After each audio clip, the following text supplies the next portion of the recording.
Bonsoir, merci de suivre ce soir ce live spécial consacré au concours Alpha. Alors, le concours Alpha regroupe 6 grandes écoles d'ingénieurs et pour nous parler de ce concours, nous avons ce soir deux invités. Florence Dufour, qui est présidente du concours Alpha, et Luc Delaporte, qui est déléguée générale du concours. Bonsoir. Bonsoir, merci d'être présent et de répondre aux questions qu'ont déjà posées et que vont poser les internautes et aux questions de rédaction. Alors peut-être première question, avant de démarrer directement sur le concours Alpha, sur les 6 écoles, sur les épreuves, une question simple, c'est quoi aujourd'hui d'être ingénieur et puis ça sera quoi peut-être dans 4-5 ans d'être ingénieur? Bon, effectivement, le concours Alpha, c'est 6 écoles d'ingénieurs, donc on s'est unis parce qu'on avait une vision humaniste de ce que pouvait être un ingénieur dans le monde d'aujourd'hui. Donc schématiquement, un ingénieur, c'est un peu un invariant, c'est quelqu'un qui conçoit des solutions technologiques à valeur ajoutée. Donc il y a un large champ de connaissances scientifiques et techniques et qui constamment va renouveler les choses en s'intéressant à des champs très très diversifiés. Et puis c'est aussi quelqu'un qui va résoudre des problèmes et optimiser. Donc derrière ces mots-là, c'est effectivement toute l'organisation de l'homme au travail, toute l'organisation et la performance de la manière de fabriquer, dans la relation, dans le travail de projet. Donc il y a une dimension managériale qui est très très forte et une dimension organisationnelle qui est très très forte. Donc c'est très intéressant de poser cette question-là aujourd'hui. Effectivement, dans les écoles Alpha, on est sur des technologies de pointe, donc c'est une deuxième caractéristique de notre concours. Technologie de pointe puisqu'il y a des écoles du numérique dans toute leur diversité, y compris celle de la sécurité de l'information, celle de la mémoire même, celle de l'e-santé, donc avec des éléments émergents. Il y a des écoles qui sont plus avec la compétence biologie ou chimie, avec tout le monde de l'agriculture, de la performance, comment on se nourrira demain. Et puis, il y a le monde de la santé et de la beauté qui est représenté par la dernière, le BI. Donc tout ça, c'est vraiment très global et c'est dans les préoccupations du citoyen d'aujourd'hui. Vous avez parlé de technologie de pointe, de technique de pointe. Est-ce qu'on peut imaginer que le métier d'ingénieur que vous connaissez aujourd'hui va fortement évoluer dans les 10 ans qui viennent, et notamment durant les scolarités, les années de scolarité qui vont être proposées à vos étudiants? Ça bouge constamment puisque les écoles d'ingénieurs sont surveillées par la commission des titres d'ingénieur depuis 1934 et que cette commission en fait prescrit annuellement des recommandations et fait un grand colloque sur le monde des ingénieurs. Alors on peut donner quasiment un scoop, mais on sait que dans le prochaine référence et orientation, la commission des titres d'ingénieurs nous demandera de former des leaders inclusifs. Alors des leaders inclusifs, qu'est-ce que ça veut dire? C'est des gens qui vont être capables, dans toute la diversité de la société et au niveau international, de faire que des gens qui ont des niveaux sociologiques et des niveaux culturels extrêmement différents adhèrent dans un projet. Donc, quand on dit ça, effectivement, dans les écoles de commerce, c'est des choses auxquelles ils ont pu réfléchir. Sur les écoles d'ingénieurs, c'est un petit peu nouveau, parce que l'ingénieur du 19e, il savait, hein, et puis on obéissait. Donc maintenant, il va falloir faire la preuve que c'est intéressant. Florence, comment vous expliquez qu'il y ait si peu de femmes qui se présentent au concours, ou si peu de femmes qui soient diplômées ingénieurs? Alors, l'explication, c'est 25% de jeunes femmes au global dans les écoles d'ingénieurs. Sur Alpha, on n'a pas forcément calculé, mais je pense qu'on est à un peu plus de 50% de femmes au global dans les statistiques, puisqu'il y a une école qui est à 75%, une autre qui est quasiment à 50%, puis celle du numérique qui sont autour de 25%. Donc, qu'est-ce qu'on met derrière tout ça? On a le sentiment qu'une jeune femme a envie d'étudier un très large champ de matières scientifiques et que plus on lui propose un champ étroit, plus elle a le sentiment qu'elle pourrait perdre de la polyvalence.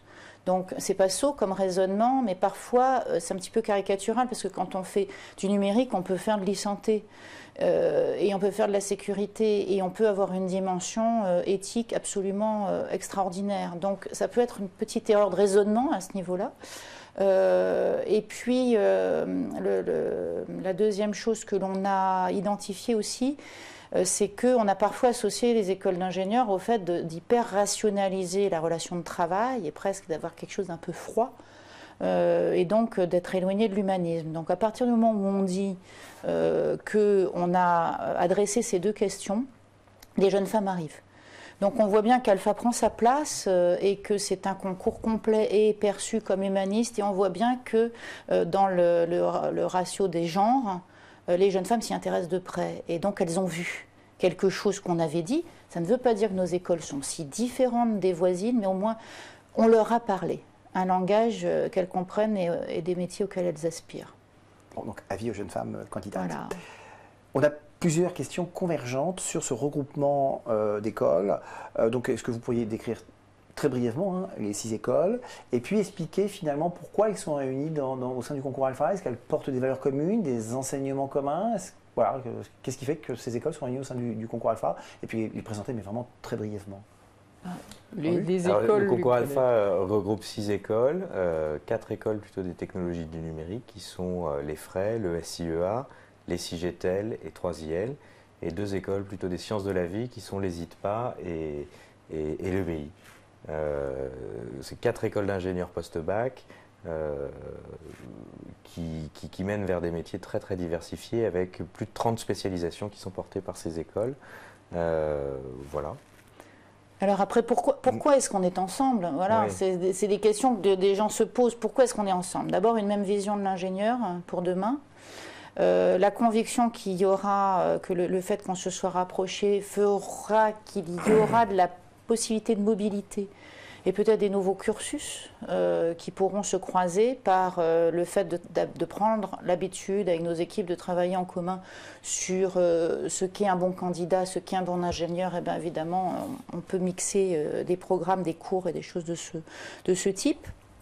L'envie de faire un concours complet et l'envie de proposer aux jeunes de passer un beau concours en le considérant. Donc avec des nouvelles notions, des questions progressives, une épreuve de motivation écrite, la belle écriture, des choses qui vont permettre à la personne de se montrer dans sa spécificité. Tout ça, ça nous a unis. Et puis une originalité, quelque chose qui était important pour nos écoles, qui était très spécifique, une possibilité de passerelle à l'issue du premier semestre, qu'on appelle la passerelle mosaïque, et qui permet à un jeune qui est multitalent, qui fait un essai sur un domaine, eh bien, tout compte fait, il peut regretter un autre et puis faire une passerelle. Par exemple, cette année, on a eu une jeune fille à l'ESIEA qui a eu envie de refaire de la biologie et qui s'est posé beaucoup de questions. C'est tout à fait intéressant. Et l'inverse est tout à fait possible aussi. C'est une passerelle qui a été beaucoup utilisée ou ça reste assez marginal? Non, c'est marginal parce qu'une fois que le jeune est dans son école, évidemment, il est dans un environnement aussi affectif et de ses cours et il fait le travail. Mais c'est possible. Et c'est très rassurant par rapport à un choix qu'il faut faire là au mois de mars. Il faut mettre en panier des écoles, etc. C'est intéressant parce que le concours propose quand même de classer ses vœux jusqu'au 31 mai. On clique Alpha et puis on a le droit à 6 écoles d'ingénieurs là-dedans, c'est formidable. On a du temps pour maturer son choix et après on a encore du temps pour rechanger. Alors, on a beaucoup de questions techniques précises sur le concours Alpha en lui-même. Est-ce qu'il faut être un crack en maths? Est-ce qu'il faut être dans les premiers de sa classe? Quelle est la moyenne? Quelles sont les épreuves? Alors peut-être est-ce que vous pourriez nous faire un petit résumé du concours? On nous demande est-ce que ça s'adresse au terminal ES? Voilà, à qui s'adresse le concours? Quelles sont les épreuves? Alors le concours Alpha, d'abord le concours Alpha prend en compte les résultats scolaires des élèves de terminale. On prend en compte l'ensemble des résultats des premières et les 2 premiers trimestres de terminale dans toutes les matières quasiment, puisque à l'exception du sport, on étudie vraiment toutes les matières et tous les résultats des candidats. On prend en compte aussi pour l'évaluation du dossier scolaire le niveau de la classe, le lycée d'origine et l'avis des enseignants. Donc ça veut dire que vous connaissez presque tous les lycées, que vous savez les situer les uns par rapport aux autres? Oui, tout à fait, oui. Et cette note, en fait, cette cotation de dossier va compter entre 25 et 45% du classement selon les écoles, puisque la spécificité du concours Alpha, c'est que chaque école fait son propre classement de candidats en fonction de pondérations qui lui sont propres. À l'issue de cette cotation de dossier, certains candidats seront dispensés des épreuves écrites, puisqu'on aura vu un dossier de grande qualité. S'ils le souhaitent, oui, ils auront le droit de venir passer le concours quand même. Alors c'est quoi Un dossier de grande qualité. Un dossier de grande qualité, c'est un dossier où l'on peut voir par les résultats scolaires, le lycée d'origine, l'avis des enseignants, etc., que le candidat aura une mention bien, voire très bien au bac. Malheureusement, c'est assez prévisible. Dès qu'on en a la certitude, on propose au candidat de faire la grasse matinée le samedi 10 mai. Mais l'ensemble des candidats peut ou doit se présenter le samedi 10 mai pour les épreuves écrites. Donc on a 4 épreuves écrites sous forme de questionnaire à choix multiples et une épreuve plus de rédaction, d'expression, motivation. Les épreuves de QCM sont mathématiques et raisonnement logique et une épreuve de 2 heures. Les sciences d'application qui sont physique, chimie, biologie, sciences de l'ingénieur, informatique et sciences du numérique. C'est vraiment une épreuve qui est très adaptée en fonction des origines des candidats. Vous parliez des terminales ES. Les candidats de terminale ES peuvent postuler 2 écoles du concours alpha qui sont les Frais et les IDPA. Ces candidats-là, pour cette épreuve-là, auront une épreuve spécifique d'économie, une 3e épreuve en QCM qui est de l'anglais, compréhension de texte et grammaire vocabulaire, et une dernière épreuve qui est de la culture générale. Alors, puisque vous parlez de ces 4 épreuves, oui, on a Martine, qui est une mère de famille, qui nous dit, voilà, elle voudrait aider sa fille à passer le concours alpha et elle voudrait savoir comment l'aider à préparer les épreuves. Est-ce qu'il y a des annales? Est-ce qu'il y a des sessions de préparation? Oui. Et d'ailleurs, globalement, est-ce qu'on peut vraiment préparer ces épreuves ou ça s'inscrit finalement dans les révisions classiques du bac? Alors, je diviserai la question en 2. Le premier conseil que je pourrais donner à Martine, c'est de conseiller à sa fille d'être à jour de ses révisions le jour des épreuves écrites. Ça, c'est la première chose. Les épreuves du concours alpha portent majoritairement sur le programme de terminale. Donc évidemment, si elle n'a rien révisé avant les épreuves du concours, elle aura des difficultés à répondre. On rappelle quand même que pour être admis, il faut quand même avoir le bac. Bien sûr. C'est quand même le préalable à tout. Voilà. Et puis alors cette révision le 10 mai, ça servira de toute manière à sa fille puisque ça sera toujours un point d'étape, un point de jalon dans les révisions pour le bac qui a lieu un petit peu plus d'1 mois après. La deuxième chose, c'est s'adapter et comprendre un petit peu les spécificités du concours. À la différence du bac, le concours alpha s'organise en questionnaire à choix multiples. C'est un exercice que les élèves n'ont pas forcément l'habitude de prendre. Donc là-dessus, on peut s'entraîner et se préparer. On peut s'entraîner et se préparer par 2 biais. Premier biais, c'est de télécharger les épreuves et sur notre site internet, les annales, et les corriger et s'entraîner vraiment sérieusement, se mettre en conditions réelles. Et puis la deuxième chose, ce sont les séminaires de préparation qui sont organisés par les écoles. Toutes les dates, toutes les coordonnées sont sur notre site internet aussi. Et là, c'est vraiment des séminaires pour donner à chacun des guides méthodologiques pour aborder au mieux et optimiser ses scores en fait aux épreuves écrites. Quelle est la durée du séminaire et est-ce que c'est gratuit? Alors c'est gratuit et ça dure, alors en fonction des écoles, entre une demi-journée et une journée. Donc 4 épreuves. Oui. Et ensuite? L'épreuve d'expression et motivation, qui est en fait la dernière épreuve et la grande nouveauté de cette année du concours alpha. Cette épreuve est plutôt une épreuve de rédaction où on va conduire le candidat à nous présenter les raisons pour lesquelles il souhaite devenir ingénieur. Mais par écrit. Et par écrit, oui, tout à fait. Et on analysera plusieurs volets. C'est finalement l'authenticité de ses motivations, et puis aussi, je dirais, la structuration de son discours, la maîtrise de la langue française. Les fautes d'orthographe? Exactement. Oui, aussi. Voilà. Donc, on le fera par écrit. Ça nous permettra plusieurs choses. D'abord, d'éviter aux candidats de se déplacer 2 fois pour les épreuves de sélection du concours alpha. Et puis aussi de sécuriser finalement cette note de motivation par un processus de correction qui sera beaucoup plus systématisé au niveau du concours. Donc plus d'expression orale, le fait d'avoir un candidat en face de lui et de juger son potentiel de manière orale, ça n'est plus quelque chose d'important. Non, nous pensons que nous allons éviter, d'abord, ces oraux se faisaient grosso modo entre l'écrit et le bac, Et donc à ce moment-là, le candidat est quand même sous pression. Donc les jeunes ont commencé à monter en pression là, depuis le retour des vacances de février.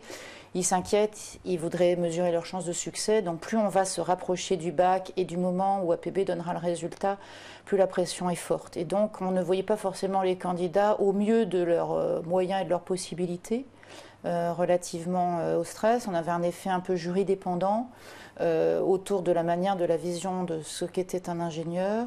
Et donc nous avons pensé ensemble que nous pouvions réussir à définir ce qui fondait l'ingénieur d'aujourd'hui et celui de demain. Et donc on attend effectivement beaucoup de sincérité dans l'épreuve et beaucoup d'originalité aussi. C'est-à-dire qu'il y a évidemment des choses qui se contrebalancent. Pour nous, une belle personnalité, c'est quelqu'un qui sait à la fois jouer dans les règles et qui a le petit plus d'originalité, d'engagement, de la chose qui nous surprend et que l'on a envie de cultiver. Donc quelqu'un qui nous ferait dans les choses très proprement sur cette copie, bien évidemment, il n'aurait pas une mauvaise note, mais il n'aura pas la note d'excellence à laquelle il pourrait aspirer. Donc l'épreuve de motivation, au fond, difficile de la préparer. Il est difficile de la préparer, mais en gros, ça se prépare depuis qu'ils ont un peu d'autonomie, hein, depuis qu'ils ont 12 ans, des choix, le moyen de dire oui ou non, le moyen de s'engager sur le sport, l'associatif, leur quartier, l'entraide, y compris même parfois c'est dans le sein du milieu familial. Hein. J'ai eu une fois une jeune fille qui faisait la totalité de la comptabilité de l'entreprise familiale depuis ses 13 ou 14 ans et qui nous l'a livré. Cet élément-là, c'est extraordinaire parce qu'elle fait ça et en plus une terminale S, option physique. Donc elle est tout à fait exceptionnelle, elle en a sous le pied et elle est intéressante, même si apparemment ça n'a pas grand-chose à voir avec le fait d'être ingénieur. Deux questions sur le dossier scolaire dont vous avez parlé tout à l'heure, l'étude du dossier scolaire qui est une étude personnalisée, puisque finalement, entre une classe d'excellence où on aurait 12 par exemple, ça ne vaut pas forcément un 12 dans un autre lycée. Donc plusieurs questions sur l'étude du dossier. Est-ce que vous prenez en compte les notes de première? Oui. Oui, oui. Et est-ce qu'il y a des minimums? C'est-à-dire qu'on nous demande si j'ai un dossier qui est moyen avec 13, je passe, ça marche? La cotation du dossier, elle est systématique à tous les candidats et en aucun cas n'écartera le candidat de la possibilité de passer les épreuves écrites. Hein, il faut rassurer vraiment toutes les personnes qui souhaitent s'inscrire au concours alpha. Tout le monde peut performer le jour des épreuves écrites et en fonction des écoles, hein, cette note de dossier, je rappelle, peut ne compter que jusqu'à un quart. Hein, donc il ne faut pas avoir peur de son niveau. On a vraiment le potentiel et le candidat diesel a toutes ses chances. Hein, le candidat qui commence difficilement sa classe de première S et qui au fur et à mesure gagne en maturité et en niveau, a toutes ses chances pour réussir le concours alpha puisque une grande partie du classement se base sur les épreuves écrites. Dans les 4 épreuves, justement, dont vous avez parlé, une épreuve d'anglais. Oui. Et évidemment, toujours une inquiétude quant au niveau d'anglais demandé. Il faut être bilingue, il faut avoir le niveau d'un bon terminal. Quel niveau? Il n'y a pas de niveau requis. Le questionnaire d'anglais permet nous aussi en amont de préparer éventuellement les groupes de niveau et les accompagnements spécifiques des candidats qui sont reçus dans nos écoles et qui auraient pêché en anglais.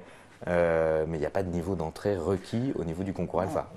On peut donner un petit paysage quand même de la diversité de niveaux qu'on a à l'entrée dans une école d'ingénieur.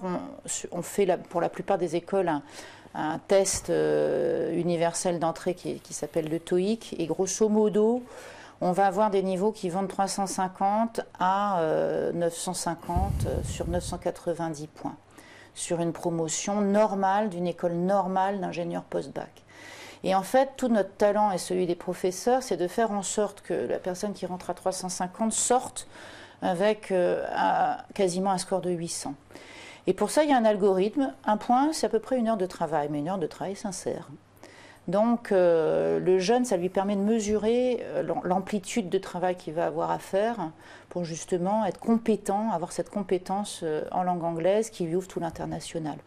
Donc, évidemment qu'un candidat qui sera un peu plus... Il y a un élément de grammatical assez fort, puisque c'est un QCM. Est-ce que ça va bien sonner dans l'oreille? Et donc, quand on a l'oreille faite et qu'on a un bon niveau classique de grammaire, dans l'ensemble, on a un meilleur score, mais ce n'est pas forcément le candidat qui va très très bien parler. Donc, la corrélation n'est pas parfaite. Question peut-être pour vous, on nous demande si toutes les épreuves ont lieu le même jour? Oui. Le samedi 10 mai, donc, partout en France, dans 15 centres en France, entre 9h et 17h. La première épreuve commence à 9h et la dernière épreuve se termine à 17h15.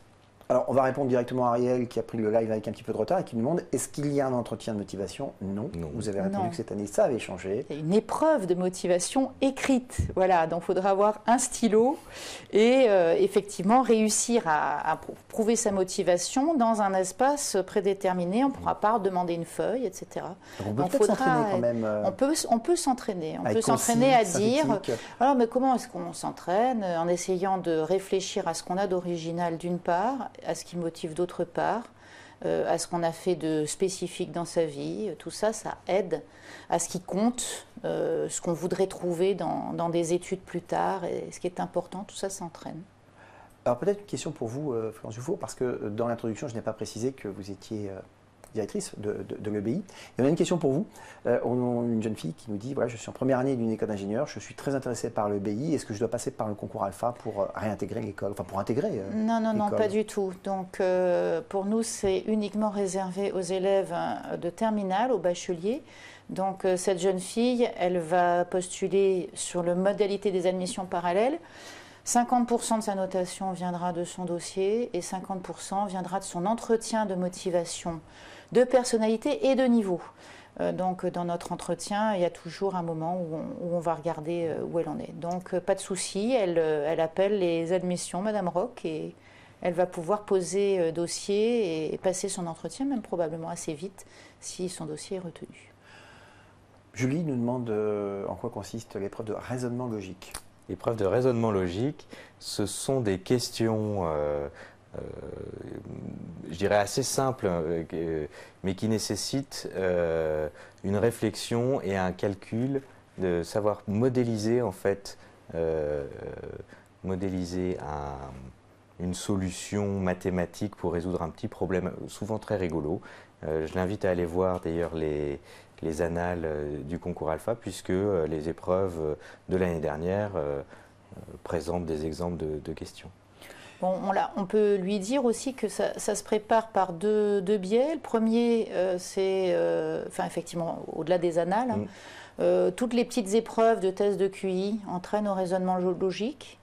Et puis lui conseiller aux gens qui regardent cette émission de réviser aussi ce qui leur a été demandé pour le brevet. Oui. Voilà, des unités, le transfert entre les unités, les calculs de volume, des choses de ce genre-là qui relèvent du programme du collège et qui sont peu interpellées au niveau du lycée, mais ensuite sont essentielles sur la vision de l'ingénieur rapide. Et bien on va aller les vérifier dans cette épreuve. Et un autre conseil, c'est réviser un petit peu comment on pose une division, une soustraction. C'est ça, les 4 opérations, les unités. Alors, finalement, vous avez répondu à la question qu'a posée un internaute il y a quelques secondes et qui demandait quels étaient les bons conseils pour réviser les épreuves, puisqu'il a lu qu'il n'y avait que des QCM. Non, il n'y a pas que des QCM, puisqu'il y a une épreuve d'anglais. Qui est un QCM. Il a raison, il n'y a que des QCM, mais vous avez répondu sur l'épreuve de motivation rédigée. Bon. Et il posait une deuxième question, est-ce que vous pouvez communiquer les taux d'admission par école? Non. Alors, il faut savoir que sur le principe, le concours Alpha est un opérateur de classement. Donc, on classe quasiment tous les candidats, toutes les écoles classent tous les candidats sans savoir si les candidats les ont classés effectivement ou pas. Oui. Donc, on ne peut pas communiquer cette donnée-là, et d'ailleurs, APB ne la communique pas. Donc, on ne peut pas savoir. Non, mais on peut donner les gros volumes. On peut dire il y a à peu près 2000 candidats pour 800 places. Voilà, ça donne ça donne une idée des volumes, puisqu'il y a quand même des jeunes qui sont multicandidats aussi.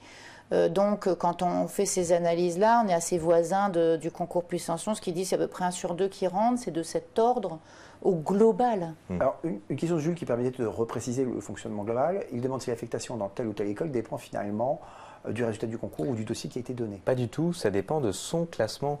Le candidat sera affecté dans l'école qu'il a classée le plus haut pour lequel il a été admis. Donc le concours alpha donnera le classement du candidat dans l'école concernée et le candidat sera admis dans l'école qu'il aura classée le plus haut dans sa liste de vœux. Donc le candidat doit faire très très attention à l'ordre de ses vœux, et il a jusqu'au 10 juin cette année, puisque la date a été repoussée un petit peu, il a jusqu'au 10 juin pour réfléchir et être vraiment sûr de l'ordre dans lequel il souhaite classer l'intégralité de ses candidatures. Attention à l'ordre des vœux. Question de David qui est peut-être un peu précis sur une école qui est les IEA. David nous dit, si je suis admis à les IEA Ouest, est-ce que je peux tout de même rentrer à les IEA Paris? Et donc pourquoi est-ce qu'il y a deux écoles qui portent le même nom sur le même concours? C'est la même formation. Oui. C'est la même formation en deux sites. Donc je pense qu'ils ont, la possibilité. Alors, ça dépend de leur vœu APB, j'imagine, en fait. Non, c'est deux candidatures différentes sur APB. Oui. Alors, ça dépend si cette personne, cet internaute, est de bac S ou STI 2D ou STL, puisque le SIEA admet des STI 2D et des STL uniquement sur son site de Laval. Par contre, les candidats issus de bac S sont admis à Laval et à Paris. Par contre, il s'agit bien de deux vœux APB différents. S'il est admis dans l'un et pas dans l'autre, je pense qu'il a tout à fait la possibilité de voir avec les équipes, soit dans le cours de l'année, soit à l'issue de la première année, pour rebasculer d'un site à l'autre. Deux questions, toujours sur les concours. La première, est-ce qu'il existe des dispositions spéciales pour les étudiants qui seraient à l'étranger? Oui. La deuxième, est-ce qu'il existe des épreuves spécifiques pour les terminales STI 2D? Alors, sur les épreuves à l'étranger, oui, dispositions spéciales. Par définition, un candidat issu d'un lycée français de l'étranger est dispensé des épreuves écrites. Mais je suis régulièrement contacté par des responsables de CDI et de centres d'orientation des lycées français pour organiser des épreuves écrites au sein même des lycées pour les candidats qui souhaiteraient passer les épreuves écrites du concours alpha pour essayer de maximiser leurs chances d'entrer dans les écoles. Parce que dans le premier cas, ça ne se fait que sur dossier. Voilà, exactement. Exactement. Sinon, on fait ça uniquement sur la base du dossier. On ne va pas demander au candidat d'organiser tout un voyage en France. Mais ça veut dire que tout à l'heure, vous nous avez dit que vous avez une excellente connaissance des lycées français pour déterminer les excellences des uns par rapport aux autres. Mais lorsque vous êtes sur des établissements étrangers, là aussi, vous maîtrisez complètement la carte. Alors attendez, au concours alpha, ce ne sont que les lycées français de l'étranger qui peuvent s'inscrire. Mais donc vous les connaissez bien sûr. Tous. Oui. Oui. Mais on est sollicité de plus en plus par les lycées. On organise avec plaisir. Donc, s'il souhaite, il peut se rapprocher de son centre d'orientation. On organise avec plaisir des épreuves délocalisées en partenariat et sous convention avec le lycée. Pour les épreuves STI 2D? Et pour les épreuves de STI 2D, bien sûr qu'on adapte les questions, parce que le programme de terminale n'est pas le même dans les matières scientifiques notamment.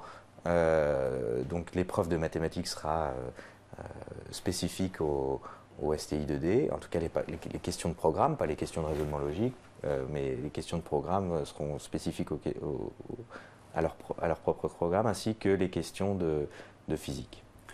À votre avis, pour un terminal qui, au moment où nous parlons, a déjà choisi de passer le concours alpha pour intégrer une des écoles, quel est le bon tempo de révision, quelle est la part de temps à accorder à la préparation du concours alpha? Alors déjà, on va lui dire que s'il veut se préparer pour l'enseignement supérieur, il faut qu'il apprenne à travailler régulièrement. Donc ça, déjà. Ensuite, sur le bon tempo, les sessions de préparation au concours ont démarré dans les écoles. Il y a de ça 3 semaines, je crois.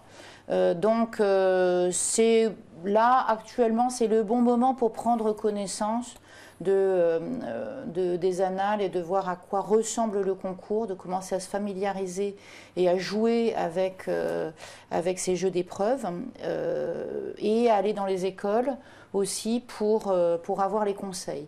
Puisqu'ensuite, le jeune va dérouler tout son programme de révision et grosso modo, ça lui fait anticiper un tout petit peu son programme de révision du bac, donc qui va s'y mettre classiquement, on s'y mettait au moment des vacances de printemps. Là, cette année, le jeu du calendrier scolaire fait qu'elles sont un petit peu trop décalées. Donc on va dire, grosso modo, à partir du 15 avril, il faut commencer à organiser son travail pour être prêt le 10 mai et surtout être prêt au moment du bac. Donc c'est grosso modo ça, là. En ce moment, voir à quoi ça ressemble. Ça fait à peu près 1 mois et demi pour jouer. Et puis ensuite, on s'occupe de ses connaissances et compétences. Dominique vous demande s'il y a une épreuve de rattrapage. Non. Non. Non, il n'y a pas d'épreuve de rattrapage. Alors, on pourrait encore parler pendant très longtemps du concours, des épreuves, des moyennes, parce que voilà, ça passionne toujours et il y a toujours plein de questions très précises. Mais on a aussi des questions générales sur les écoles d'ingénieurs. Quelle est la différence fondamentale entre une école généraliste et une école spécialiste? Lorsqu'on intègre une école spécialiste, est-ce que vraiment on doit avoir un projet très précis? Est-ce qu'on doit être quasiment sûr de ce qu'on veut faire comme métier au bout de la scolarité?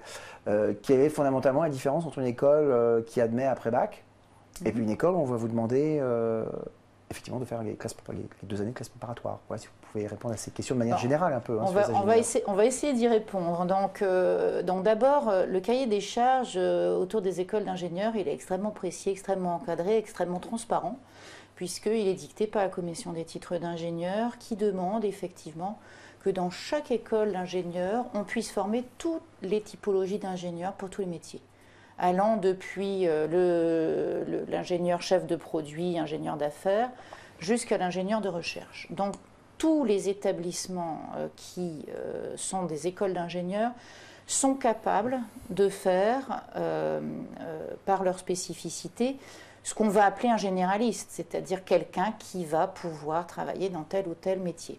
Ensuite, ce qui distingue la généraliste de la spécialiste en France, c'est que, de manière assez curieuse, les écoles dites généralistes sont en général des écoles qui sont focalisées sur 2 sciences, maths et physique, ou maths et physique et numérique. C'est assez remarquable.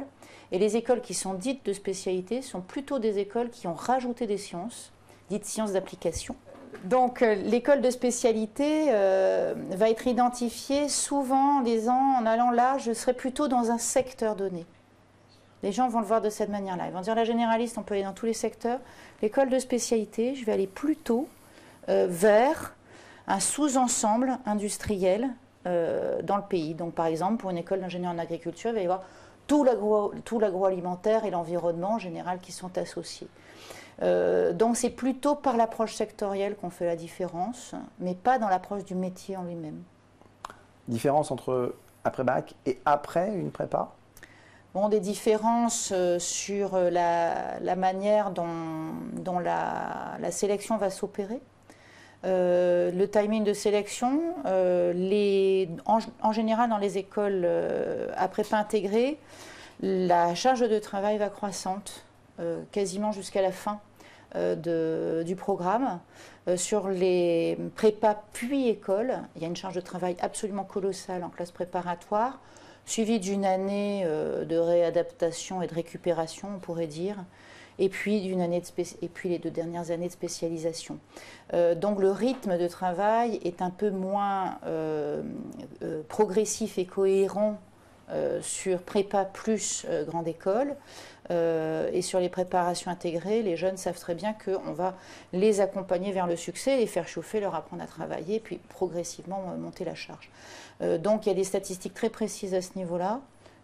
Préparation intégrée, c'est 5 heures de travail en moins par rapport à une classe préparatoire classique, en moyenne, en France, dans les dernières statistiques faites par le ministère. Donc 60 pour les écoles, pour les prépas, 60 heures par semaine, 55 pour les écoles à préparation intégrée. Donc gagner 5 heures de vie, c'est quelque chose d'assez intéressant pour les jeunes.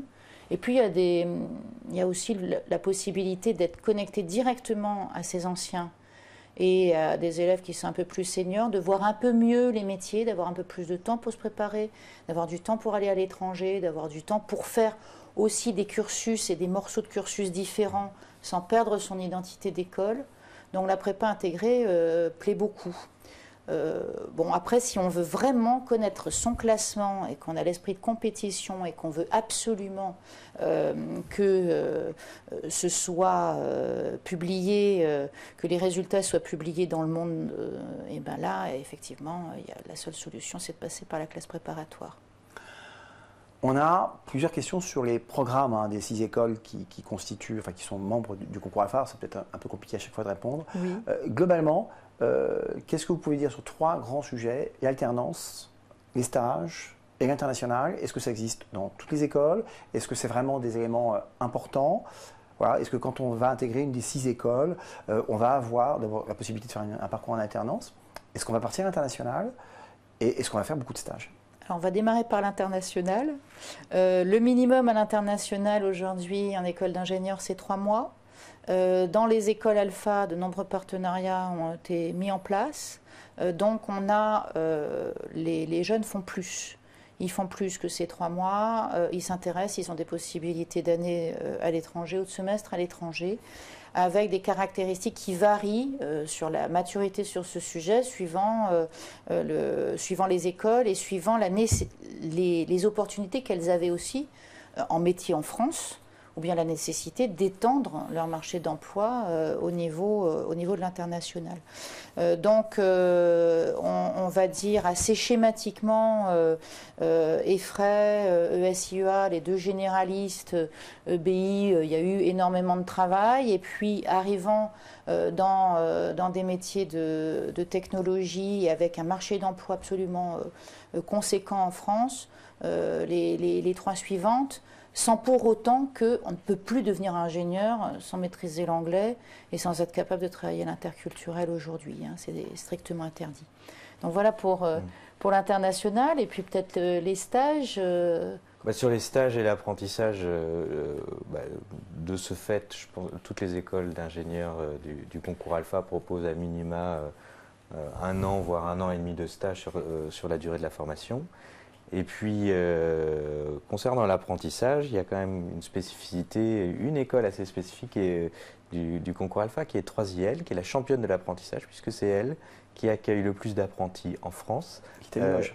Qui est à Limoges, dans son cycle d'ingénieur, puisque près d'un étudiant sur 2 en cycle ingénieur est un apprenti.